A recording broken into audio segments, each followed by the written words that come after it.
Boa tarde, estamos de regresso para mais uma conversa que se pretende formativa sobre a doutrina social da Igreja. De regresso estão também os nossos convidados, cuja missão é apresentar os fundamentos do pensamento da Igreja em relação ao indivíduo e à sociedade.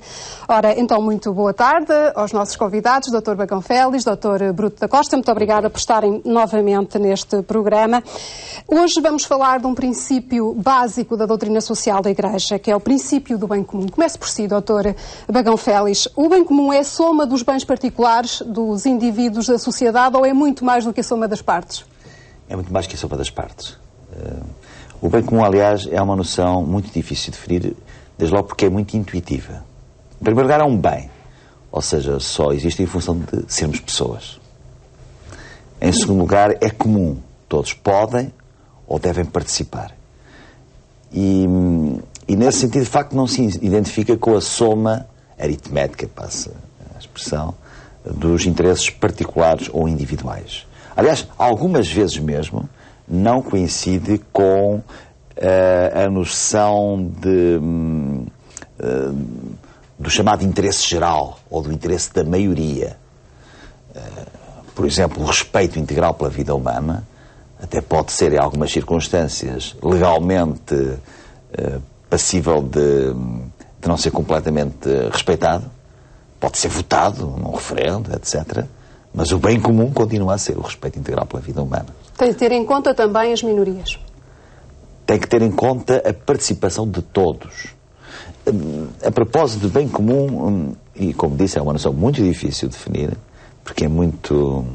É como quando as crianças nos fazem aquelas perguntas muito tão evidentes quase, que são as que nós mais temos dificuldade em explicar a uma criança. Enfim, passo esta imagem um bocadinho muito simplista.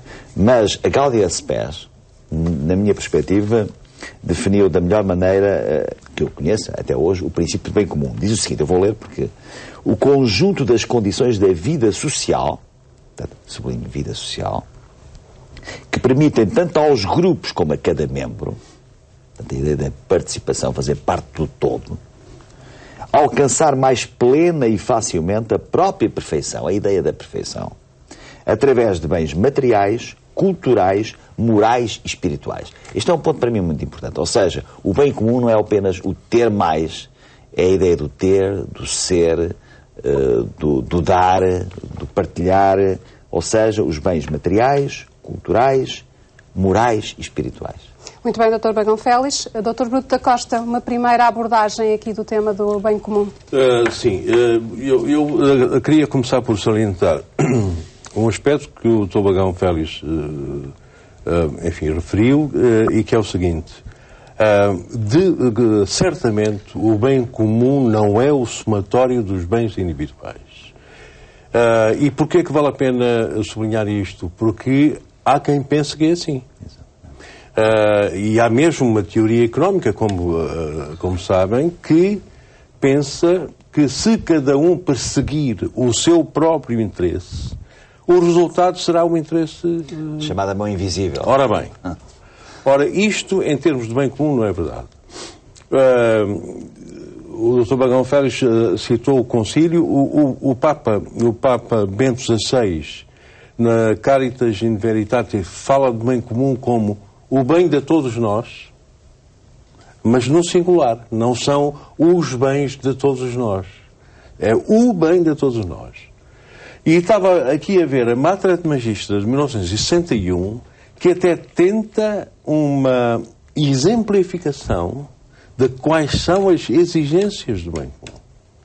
Portanto, no pensamento da Igreja, não só há a ideia de que existe um bem de todos nós, que não é a soma dos bens individuais, como até há um esforço no sentido de concretizar, com alguns exemplos mais relevantes, em que é que consiste o bem comum. E um outro ponto que eu gostaria de salientar. Já em 1961, o Papa João XXIII falava em dois tipos de bem comum. Bem comum nacional e bem comum mundial. Na altura não se falava da globalização. E hoje, com a globalização, este conceito de bem comum mundial é pão para a boca. Que a Caritas de Veritate, de 2016, exprime de uma maneira absolutamente... Exatamente, clara, é pão para a boca. E, inclusivamente, o documento a que fizemos referência na última sessão, que foi sobre... que é o documento do Conselho Pontifício de Justiça e Paz, sobre o bem comum mundial, hoje, e as implicações que isso tem na própria governança mundial, em que retoma também uma ideia do Papa João XXIII na Pacem in Terris sobre uma autoridade mundial. Quer dizer alguma coisa? Eu antes de dizer isso, o Dr. Bruto da Costa falou aqui nesta questão da governação. Quem é que é responsável pelo bem comum? É cada um de nós? Os Estados também têm alguma responsabilidade? É uma questão interessante, porque a própria doutrina social da Igreja diz que a razão de ser da autoridade política é a prossecução do bem comum. Eu acho que é a melhor definição da política no seu sentido mais nobre. Não é? É a procura incessante do bem comum, não apenas através dos princípios, mas através da prática. E, portanto, o bem comum é também uma categoria política, neste sentido, mas é também uma categoria ética, e é uma categoria... tem uma dimensão teologal, não é? Porque, para os cristãos, o primeiro bem comum é Deus. Portanto, de algum modo, a plenitude humana não é possível sem Deus. E essa é a visão e a expressão e a perspectiva teologal do bem comum. E outro aspecto que eu acho que é interessante, ou melhor, dois aspectos são os seguintes. Por um lado, o bem comum é indivisível. Isso é um ponto importante. Quer dizer, e que depois está associado a questões que, por exemplo... Bento XVI na Caritas in Veritate traduz muito bem, e que aliás na Popular Progresso Paulo VI também já o fazia, a noção integral de desenvolvimento, que é conexa à noção indivisível de bem comum. E por outro lado, o bem comum implica a promoção integral da pessoa humana, nas tais perspectivas, como há pouco disse, económica, social, moral, espiritual, e isso é que faz, que exprime a ideia profunda de um princípio, aliás, que é um princípio inerente à doutrina social da Igreja, que é o princípio da participação. Eu queria só anotar uma questão que me parece importante sobre a evolução da própria filosofia política dominante em cada época. Quando eu era estudante de engenharia, nos anos 60, eu recordo-me que quando nós estudávamos a doutrina social da Igreja e discutíamos estes problemas, a noção de bem comum era um ponto assente. Ninguém discutia. E todos tinham em conta que era um princípio importante.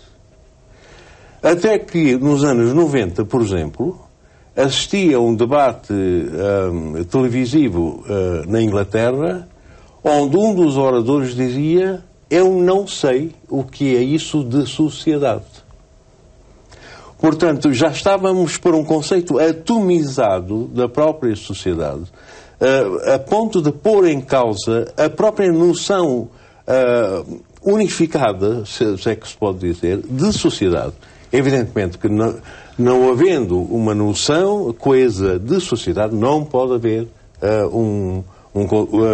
o conceito de bem comum.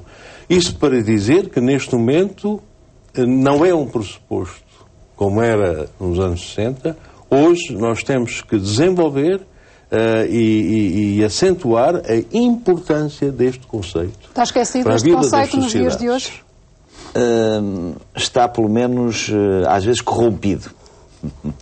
E o bem comum é simplesmente a dimensão social e comunitária de fazer bem. E nós somos seres não apenas individuais, mas relacionais, sociais. Em todas da micro-sociedade há mais superior em termos de organização de sociedade, que é o Estado e que é a nação. E portanto eu admito que hoje em dia há muito o apelo à ideia da excessiva individualização, que é, de algum modo, adversária da busca incessante do bem comum. Muito obrigado a ambos por estes vossos esclarecimentos. Penso que ficaram as linhas essenciais que caracterizam o pensamento da doutrina social da Igreja no que toca ao bem comum. Voltamos de hoje a 8 dias.